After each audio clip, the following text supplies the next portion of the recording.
For those of you who might be watching, um, we'll be starting at sharp at 10 a.m. Pacific. So I've just got the feed up to give people time to get in and to make sure that everything's working. And if you want to ask questions, go ahead and put information in the chat box or comments. I think it will pop up into my platform. If not, after the broadcast, I'll go back through and respond to everybody's comments and questions.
And if you're just tuning in, my name is Doug Noel. I'm going to be talking about how to stop the fighting and arguing over COVID. I'll be starting at 10 o'clock.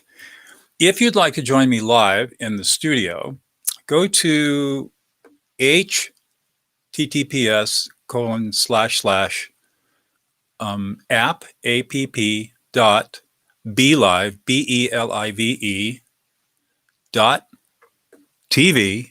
belive.tv/43377/guest. I don't really have an easy way to put that up on the screen, but let me say it again. If you want to join me live in the studio, and this thing just froze up on me. You son of a gun. Okay, let's try it again.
Okay, so we're back. This might happen. I just noticed that sometimes this freezes. So if it does freeze, just hang on and I'll get it unfrozen and come right back. All right, it's 10 o'clock. Let's get started. Well, welcome to my talk. Oops, everything's good. My name is Doug Noel, and I am a lawyer turned peacemaker. I've been a mediator and an arbitrator and a peacemaker and a specialist in human conflict for over 20 years. Not only do I have a law degree, but I also have a master's degree in peacemaking and conflict studies. And I've written a number of books and teach people de-escalation skills. We've been noticing, that is, my wife and I have been noticing that a lot of people are having conflicts in their relationships over what to do about COVID. And so I thought it might be useful to create a Facebook Live event to talk about some of the strategies that you can use in order to stop these arguments. And this is all based on my de-escalation work. You can see my email, my website up there, dougnoll.com. Please feel free to go there to get more resources. Later in the presentation, I'll put up my book link if you want to get more information and learn more from my book. So let's get started. So the problem is this: family members are not taking COVID precautions seriously while you are.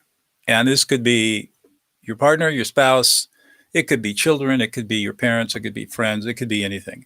And the problem is with this is that you're feeling anxious, you're feeling frustrated, you're angry and pissed off, you're worried, you're concerned, you're probably a little sad. You're definitely confused and bewildered.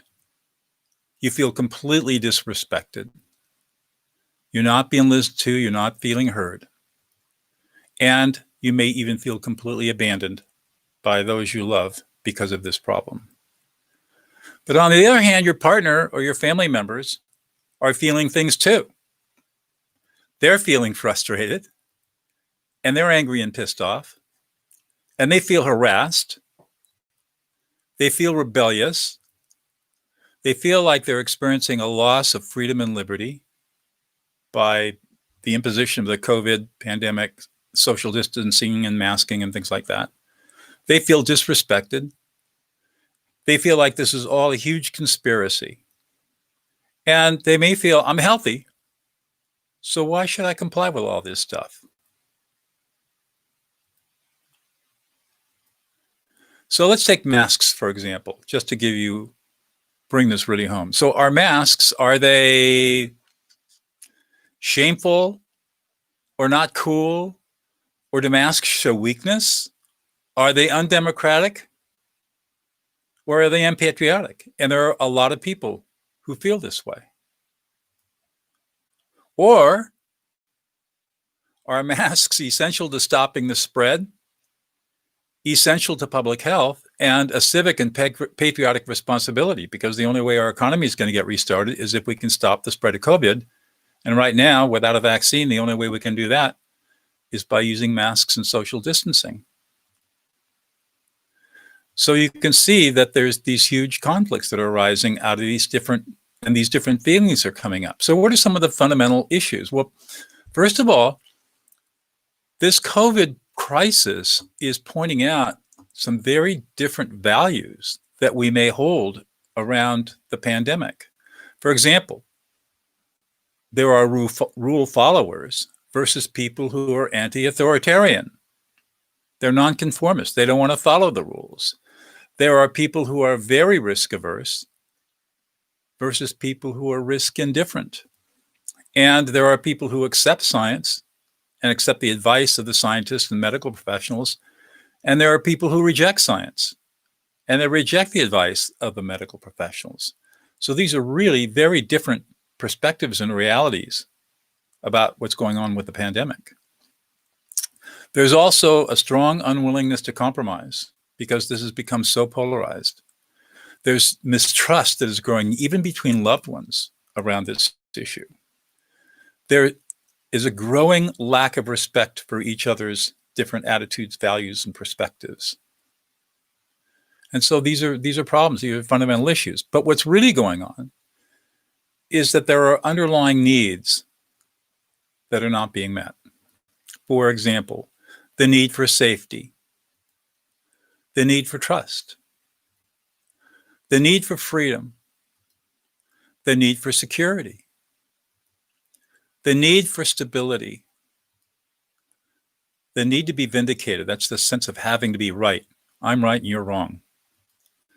And the need to be heard, to be listened to, and to be understood.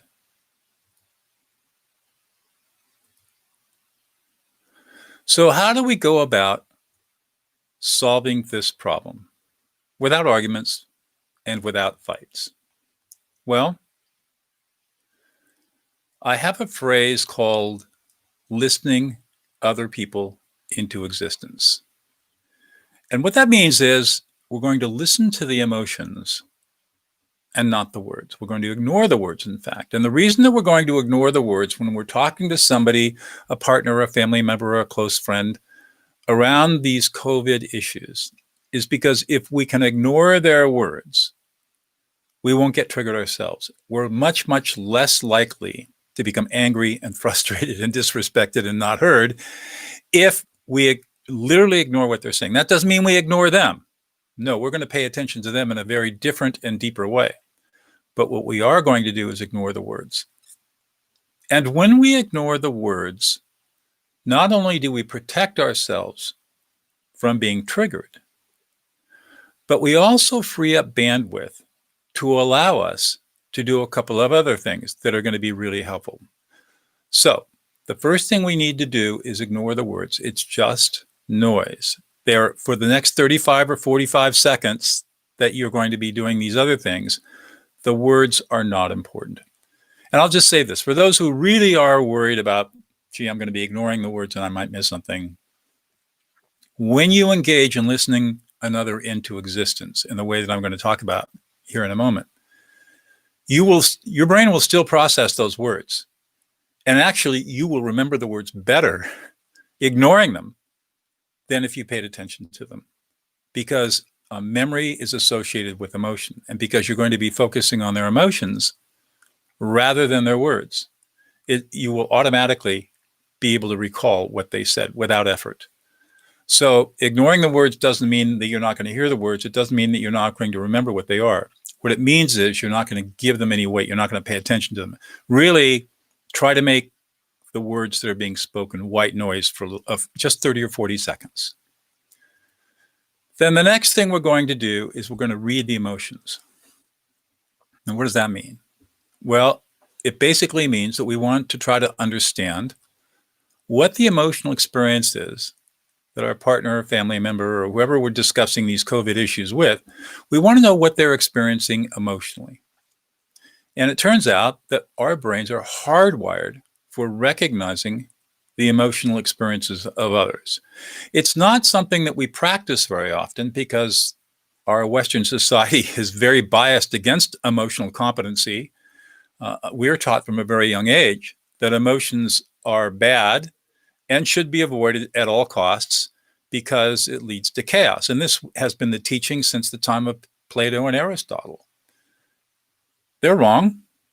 And it turns out that we are 98% emotional and 2% rational. We are emotional beings, not rational beings. And it's really our emotions that make us human. But unfortunately, Western culture has given privilege to rationality over emotionality. And as a result, we have never been trained in how to be emotionally competent.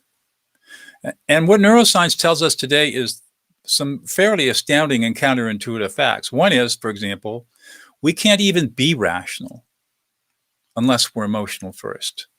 Because how would you even know to engage in rational thinking unless you had some emotional reaction to the environment that told you that, oh, I better apply some critical thinking here, or I better apply some logic here, or I better apply some linear processing here.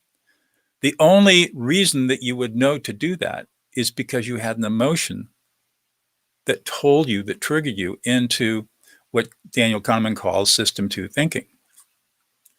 So how do you read the emotions? Really simple. You're ignoring the words, so you're in silence. And just stop all inside processing and just sit there as you're just being present with the person and you're ignoring their words. And if you just sit in silence for a few seconds, your brain will automatically start to tell you what the emotions are. Now, even if that doesn't work for you, when you're in an argument or a fight or a heated conversation around COVID or anything else, you know what the emotions are that the other person is experiencing. They're going to be the emotions that I talked about a few minutes ago. People are going to be angry and pissed off. They're going to be frustrated. They're not going to feel like they're being listened to. They're going to feel disrespected. They're going to feel like they're being treated unfairly.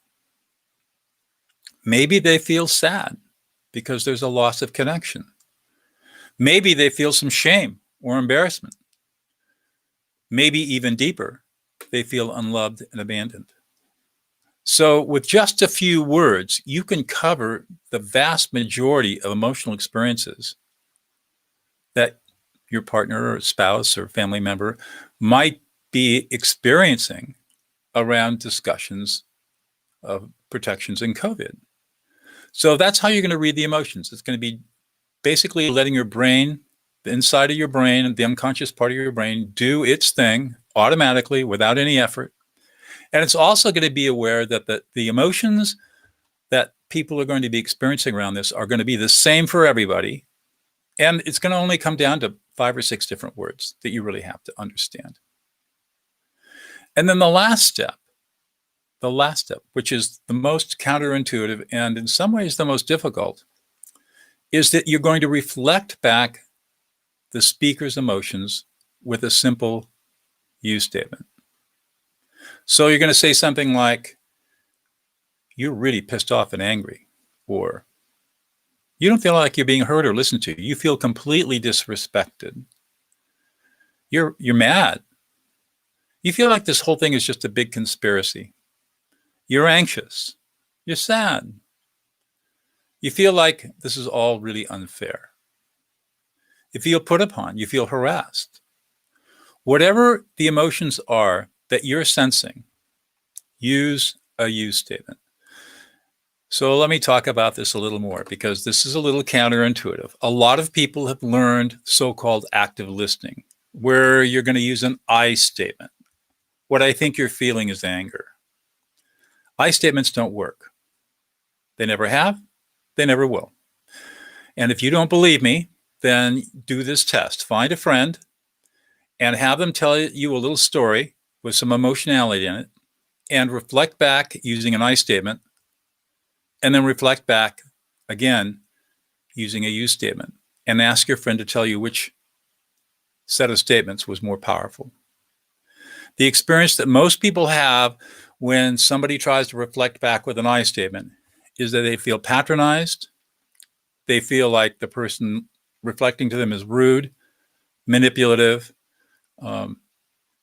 and patronizing.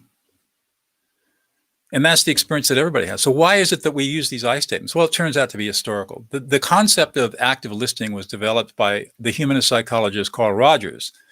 And in 1956, he wrote a book.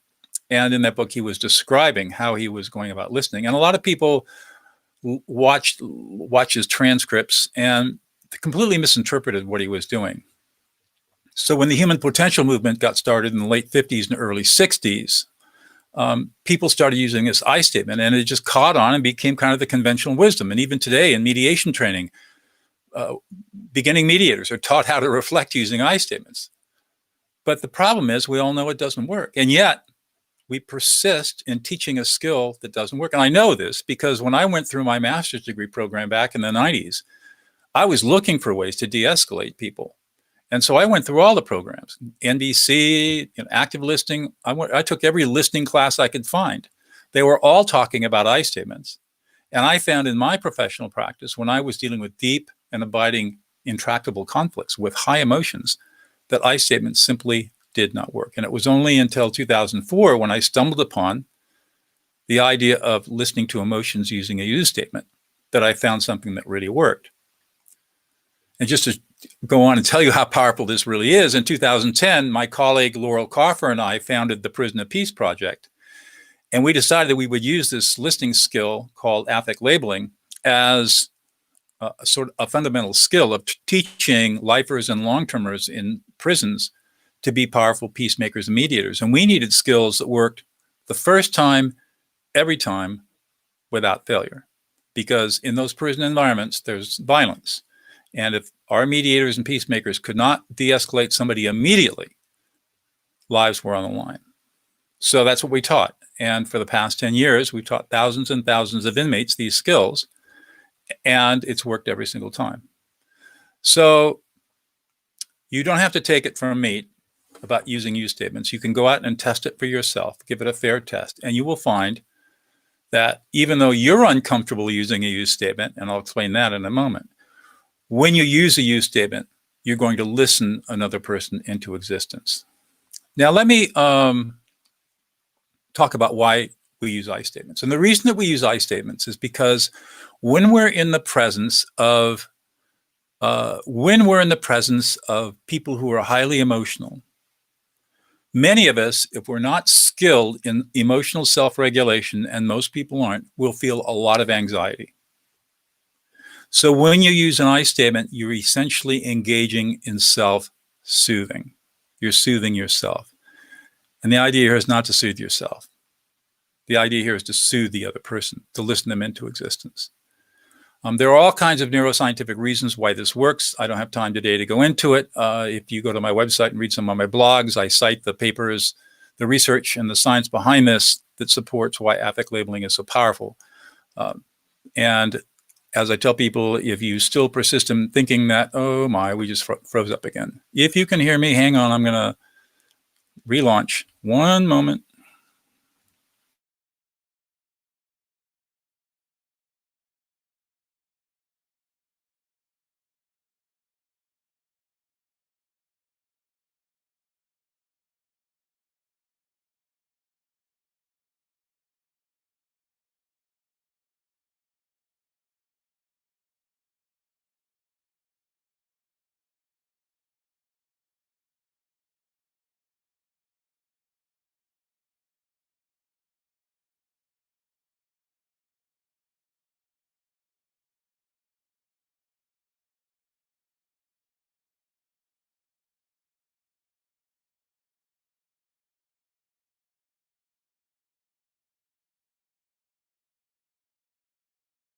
Okay, back. Sorry about that. Sometimes this freezes, and I'm using, as you can see, a pretty sophisticated platform, so I may be asking the computers to do too much.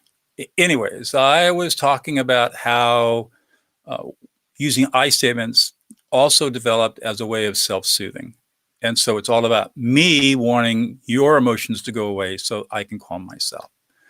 Okay, let's move on. So that's basically what we're doing here is when we're talking about, we'll quickly flip through all of this, get through all. So here are all the emotions that you're going to be using. You're anxious, you're frustrated, you're angry and pissed off, you're concerned, you're sad, confused, disrespected, not heard, abandoned. If you just write down these emotions, this is your list that you're going to be using when you're talking to somebody about COVID. I'll give you a second to write that down.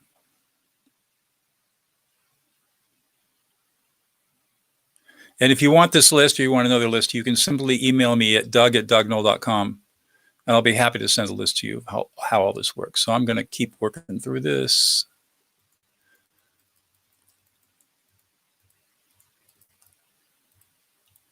Okay, we've got different values.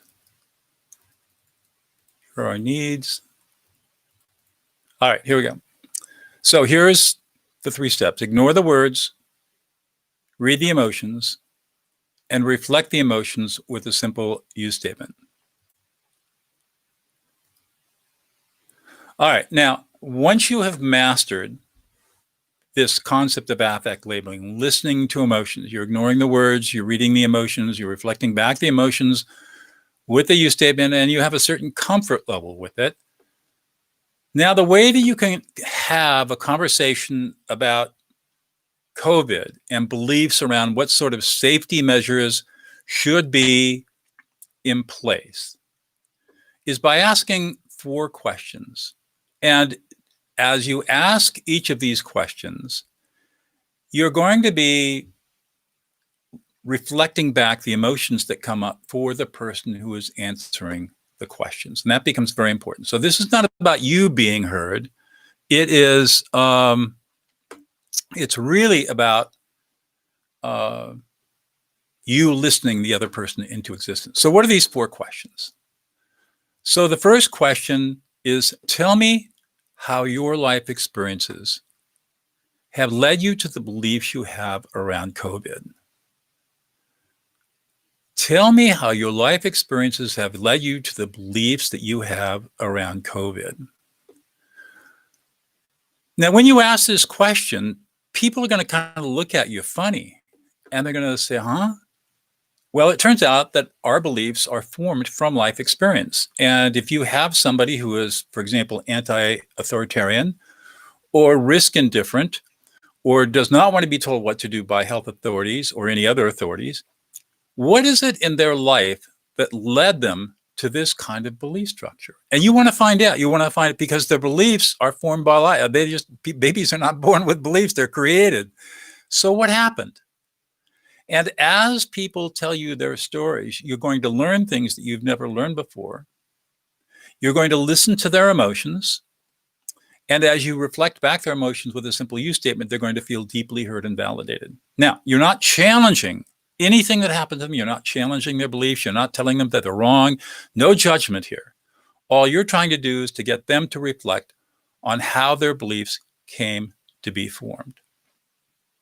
And what will happen as you do this, as you will start seeing that you have many life experiences in common, and that it is you have much more in common than you have differences. Yes, you might disagree about some issues or values around COVID, but you have far, far more things in common. And the only way you get to this common ground is by asking people to talk about their life story and how it led them to the beliefs they had.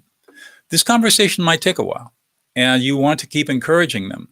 When they finally have gotten to that place where they have basically explained to you why their belief is, then we can ask a second question.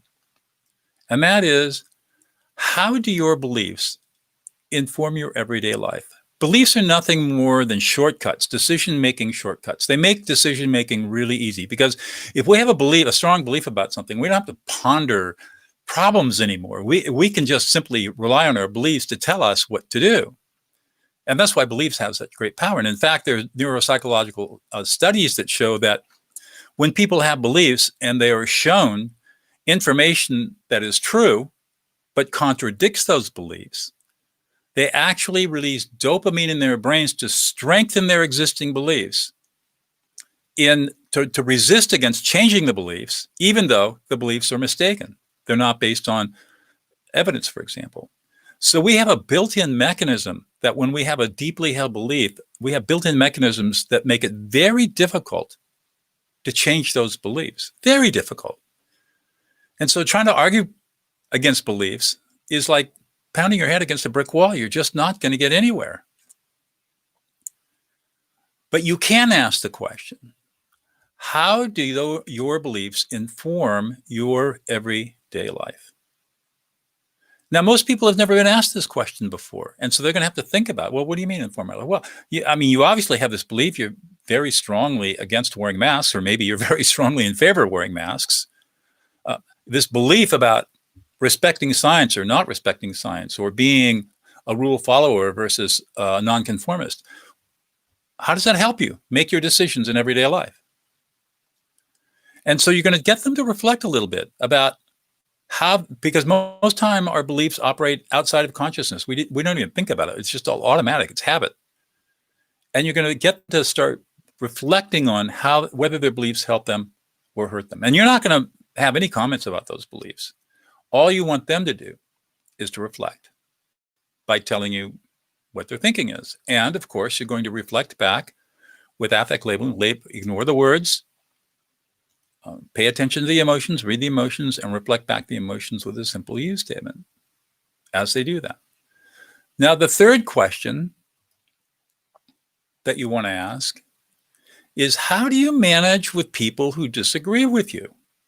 Well, you already know the answer to that question, because it's a family member or a partner or a spouse or somebody close to you, and you've been having these arguments. So you know that one way of managing this is to fight about it.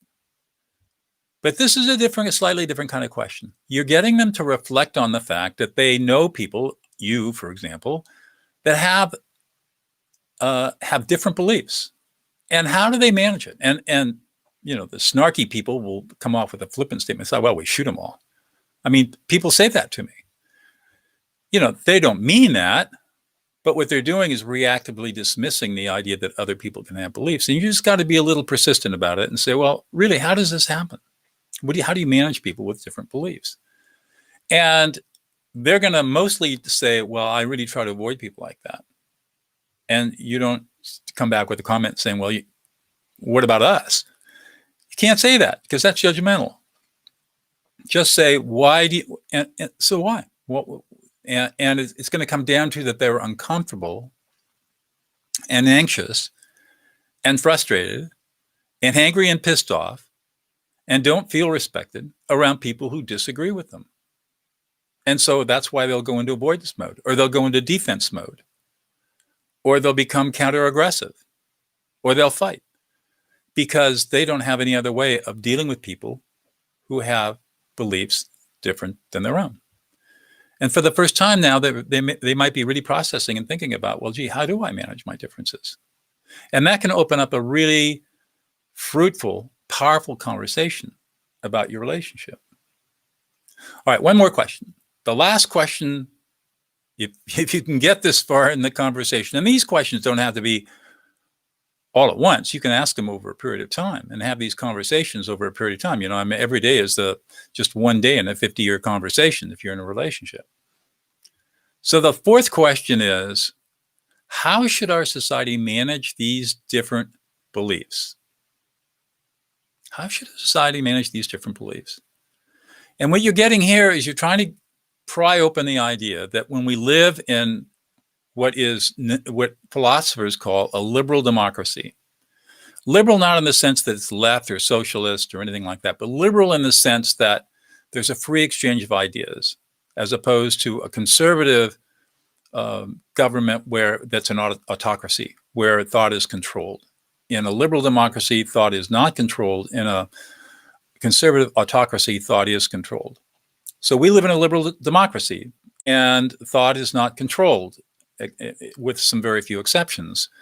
So that means that we can have a lot of different kinds of beliefs. And so the question becomes, how should our society manage these different beliefs? And you want to have a conversation around this and listen to the emotions and reflect those emotions. And this person might say, well, I think that we should have, I think that anybody who disagrees with us should, they should be punished. They should be shot. People will say that. And you'll say, and you don't judge that. You don't criticize it. You just say, tell me why you think that. Say more. Tell me more. And what will eventually come out, if you can get the conversation long enough, is that people feel anxious and frustrated when they are confronted with beliefs that are different than their own. They just don't know how to deal with them. So all they can do is become reactive, emotionally reactive, because they don't self-regulate very well. And they figure out that, just because I get emotional around all of this and I get pissed off at this group or that group, doesn't mean that the people don't have a right to express themselves. And that can lead to a conversation about, well, how can we coexist with each other when we have these very different beliefs?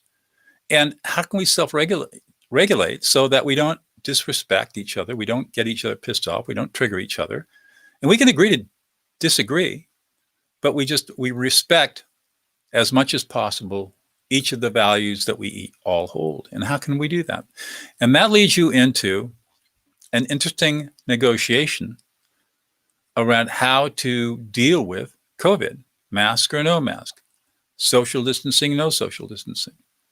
And I think what most people will find is that if they've got a partner who at least accepts their beliefs, may violently disagree with them, may just totally disagree with them, but at least they understand it. Most people who are in respectful, positive, healthy relationships will move some way to try to accommodate a family member or loved one's beliefs without necessarily compromising on their own beliefs, because there's always room to figure out how to make things happen. And if nothing else, people will develop a higher level of sensitivity to each other that will moderate them a little bit. And so the fighting will tend to go away. And if fighting does erupt again, if somebody does get angry or pissed off or frustrated and lashes out, all you have to do is fall back on listening them into existence. They're not being listened to when they get angry. Ignore the words, read the emotions, reflect back the emotions with a simple you statement. So that is basically how we go about dealing with arguments and fights over COVID. Now, A lot of people might be interested in learning more about this, so let me just say a little bit. Let's see. This come up.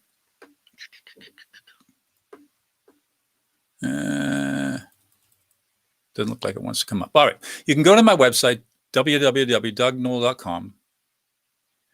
And in the website, there are plenty of links to my book, De-Escalate, How to Calm an Angry Person in 90 Seconds or Less. And that book will be a great starting point, a great starting place for you to learn more about these skills and to learn more about how to bring peace into an angry room.